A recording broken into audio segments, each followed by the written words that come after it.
Vinod Augustine sir, अब भी ये दिल मानने को तैयार नहीं है, क्योंकि सीरियस बिपिन रावत जैसी शख्सियत, वैसा वैसा हौसले वाला सेनापति और वैसा कद्दावर सिपाही, वो जो हम कहते हैं कि जय माँ काली आयो गोरखाली, गोरखा रेजिमेंट से शुरू करके यहाँ तक पहुँचना, और आप सब बता रहे हैं कि उनके कैरेक्टर और कंडक्ट में वो बात थी जो उनको यहाँ तक लेकर आई।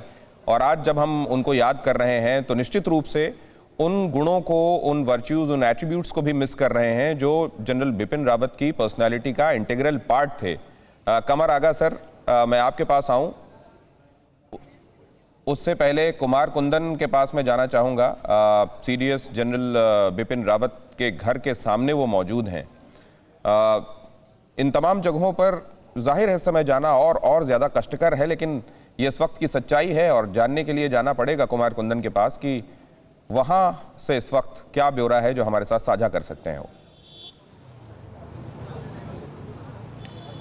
देखिए दिनेश, 2 बजे के आसपास मैं यहाँ आया था और उसके बाद से लेकर अब तक इसी बात की उम्मीद थी कि शायद कुछ अच्छी खबर आए।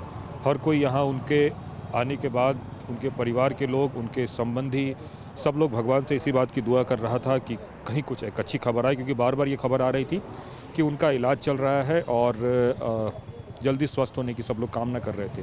लेकिन अभी जब ये खबर आई है उसके बाद से पूरा माहौल गमगीन हो गया है, पूरा माहौल शांत हो गया है। और जिस तरीके का यहाँ पे थोड़ी देर पहले तक जो एक तरह से उम्मीद की किरण दिख रही थी वो पूरी तरह से ख़त्म हो गई है।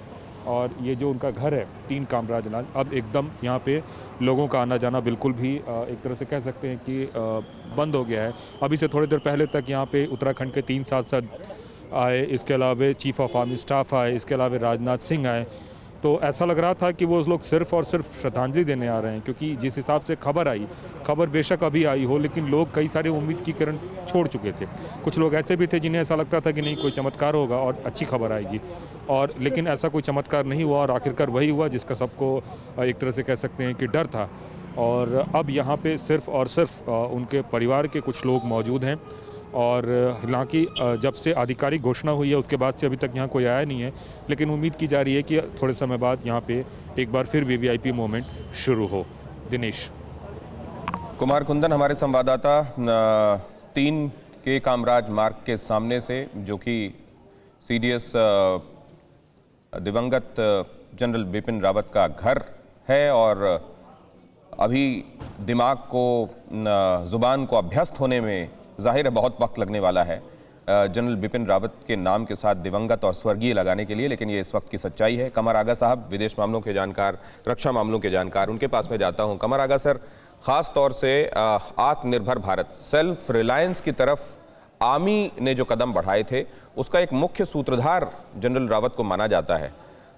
जनरल रावत का पूरे सिनेरियो में नहीं होना, इसको आप कैसे देख रहे हैं सर, बीइंग एन एक्सपर्ट? देखिए, एक बहुत बड़ी कमी है, लेकिन ये है कि भारत की सेना काफी सक्षम है और दूसरे हमारे जो सिस्टम्स हैं वो बहुत स्ट्रांग है, और ये है कि जल्दी ही कोई ना कोई इस जगह को भर देगा। लेकिन ये है कि उनकी जो पर्सनालिटी थी, जो उनका एक स्टाइल ऑफ फंक्शनिंग थी, उसकी कमी हमेशा महसूस की जाएगी। ये सही है कि मेक इन इंडिया का जो प्रोग्राम था डिफेंस फोर्सेस का, उन्हीं के पीरियड में शुरू हुआ, उन्हीं ने उसमें काफ़ी वो लिया था।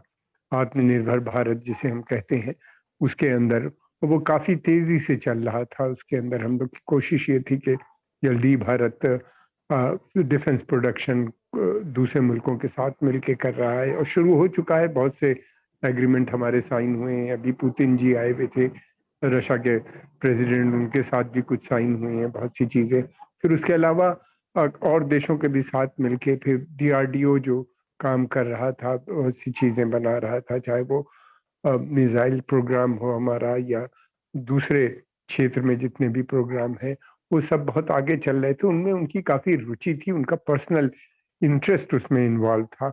और ये जो मॉडर्नाइजेशन प्रोसेस था वो भी उन्हीं के पीरियड में हुआ था कि जो सेना में कमियां महसूस की जा रही थी उनको कितनी जल्दी किया जाए, तो डिफेंस प्रोक्योरमेंट उनके हिसाब से हुआ गया। रफाल के प्लेन की खरीदारी से लेके दूसरी सारी सब चीज़ें जो थी, वो भले उस वक्त आर्मी चीफ हों या बाद में सीडीएस बने, फिर उसके अलावा प्रोसेस को उन्हीं ने आगे बढ़ाया, तो उनका एक बहुत बड़ा रोल था।